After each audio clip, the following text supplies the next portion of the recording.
Hola, este es un video para hablar sobre el libro de la ciudad antigua de Fustel de Coulanges. Este es un libro que, como su nombre indica, trata de las sociedades antiguas que antecedieron a los grandes imperios que fueron Roma y Grecia principalmente, pero pues no solamente hace mención a estos, sino a todas las pequeñas civilizaciones que los formaron en antiguos tiempos, como los etruscos, los latinos, los espartanos. Pero el libro principalmente centra su recopilación histórica en los puntos anteriores a que se dieran estos grandes imperios. Lo podremos ubicar en una línea temporal alrededor del 800 a.C. En ese periodo más o menos es donde abunda más la información histórica de este libro. Se enfoca mucho en los orígenes de cómo se fueron dando estas sociedades latinas, romanas, griegas, porque lo aborda desde una cantidad de similitudes que se fueron dando en estas sociedades durante el mismo periodo. Nos informa que pasaron por procesos similares, arrancando desde la constitución primordial, que en el libro lo toca como la familia. Es uno de los puntos más importantes de la mano con la religión. A grandes rasgos, porque el libro tiene muchísimo contenido, nos habla de cómo las creencias de las personas sobre la muerte fue lo que formó la religión dentro de la familia y al mismo tiempo servía como hilo conductor del actuar de los pertenecientes a la familia. Entonces tenían ciertas tradiciones, normalmente tenían la creencia de que los hombres que morían, los paterfamilias, se convertían en dioses manes, entonces protegían la casa, entonces se sentían con la responsabilidad y la necesidad, porque estos dioses podían ser buenos o malos. En caso de que no se cumplieran los ritos conforme se tenía planeado, se podían convertir en dioses que atentarían en contra de la protección de la casa.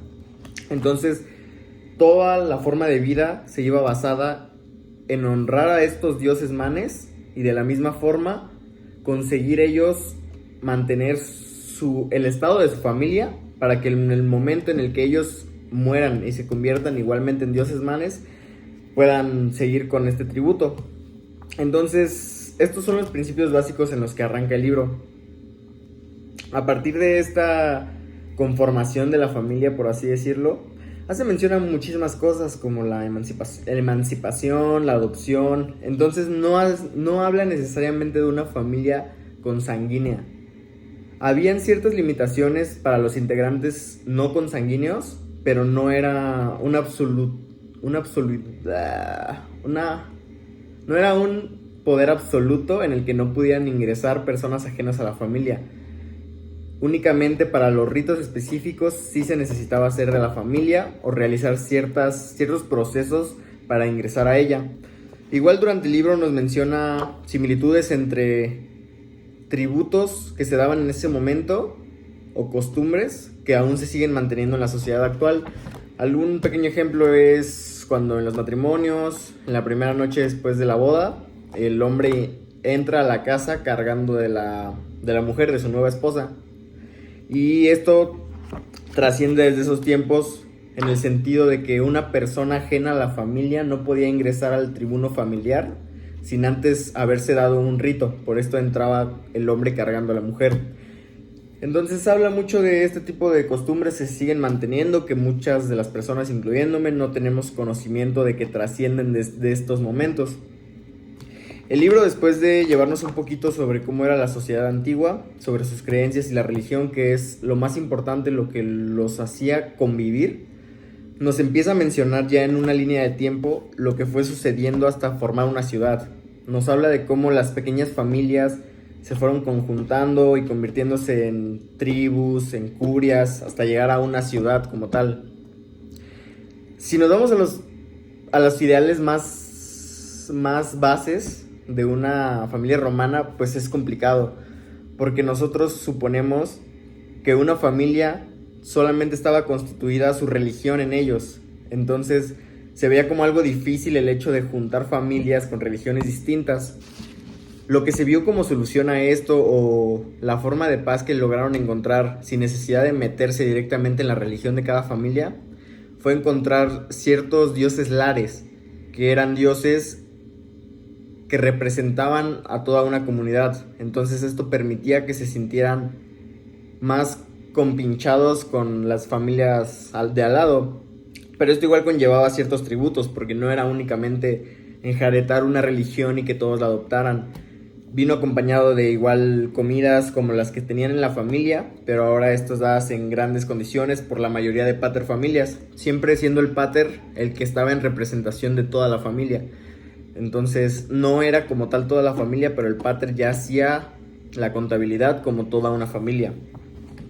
El libro también nos habla de ciertas características más específicas, como fueron las divisiones sociales entre patricios y plebeyos, en donde al ser una sociedad tan arraigada a familias, los patricios eran los que habían logrado mantener aún más su rama consanguínea durante muchas generaciones. Entonces durante esas generaciones iban adquiriendo poder y estatus. Estos fueron los patricios que durante toda la historia de las civilizaciones pues llevaron a convertirse en ciertos cambios. Ya para el final en cuanto las sociedades ya estaban en su pic más alto, pues estos estatus empezaron a perder un poco de sentido y se enfocaron más ahora en el poder económico que contenía cada familia. Pero al principio esta era como la forma de categorizar a la sociedad la más fuerte. Entonces el libro continúa pasando como de lo particular a lo general. Después de describir toda esta constitución de la familia romana, griega de estos tiempos, ya pasa un poco a la estructura de que la sociedad fue tomando. Entonces nos narra cómo, en relación a que todo era religioso en ese momento, igualmente los líderes sociales, los gobernadores, los magistrados, todo el senado, aparte de ser personas fuertes gubernamentalmente hablando en el poder, en la toma de decisiones, también tenían que formar o ser una figura religiosa. Entonces, aparte de ser un gobernador, era un sacerdote, el más importante para las sociedades. Esto fue transformándose poco a poco. Hubo un momento, cada sociedad pasó por sus procesos, pero tenían ciertas similitudes. Los cambios no se pudieron dar a esperar. Realmente nos narra una historia muy larga. Podríamos hablar de más de 8, 9 siglos, casi un milenio.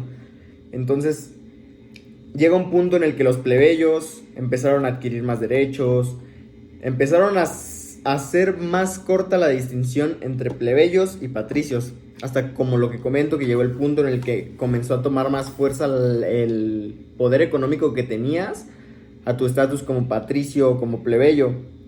Esto siempre vino a mano de revoluciones, no necesariamente revoluciones armadas, porque las sociedades por dentro estaban muy sostenidas militarmente. Normalmente todas las peleas eran hacia afuera, o combatían por tomar el poder de una ciudad ajena, pero esa misma ciudad no pasó por revoluciones tan fuertes militarmente hablando, eran más de pensamientos. Entonces tiene un gran contenido en esta parte media de la transición de las familias a la creación de sociedades, pero la parte final nos lleva un poco más al cambio filosófico que tuvieron las sociedades ya cercanas a los años del nacimiento de Cristo, porque este es como el límite del que aborda, donde viene la revolución final, que es el cambio al cristianismo. Esto viene reflejando el hecho de que la transición de la familia a las sociedades fue debilitando poco a poco el poder de la religión, principalmente la religión familiar, que era la que más arraigo tenían las personas. Los dioses lares sí fueron importantes para las sociedades y sí eran, por ejemplo, en las batallas eran llevados con ellos y eran tomados los dioses de las otras sociedades para que nos ayudaran, pero la fe ya no era la misma por parte de las personas. Entonces empezó a perder esa trascendencia que llegó a tener en algún punto. Además de que estos dioses tenían el problema de ser dioses individuales, o si no individuales, dioses que no contenían a una gran cantidad de personas. Habían dioses romanos, dioses griegos, pero muy pocas veces eran compartidos.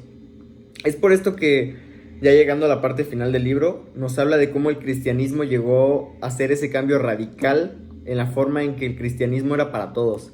El cristianismo era una religión que no discriminaba entre sociedades ni límites territoriales. Dale al César lo que es de César y dale a Dios lo que es de Dios. Esto desestabilizó a la sociedad romana principalmente, que era la que en ese momento tenía su punto más alto. No de una forma atacante, porque no llegó a colonizar, por así decirlo, las sociedades romanas, pero sí hizo que varios de los emperadores, de los últimos emperadores, se fueran al lado del cristianismo y poco a poco fueran convirtiendo a la sociedad romana, que en algún punto el libro lo llega a ver como un declive. Pero a grandes rasgos esto es lo que toca el libro.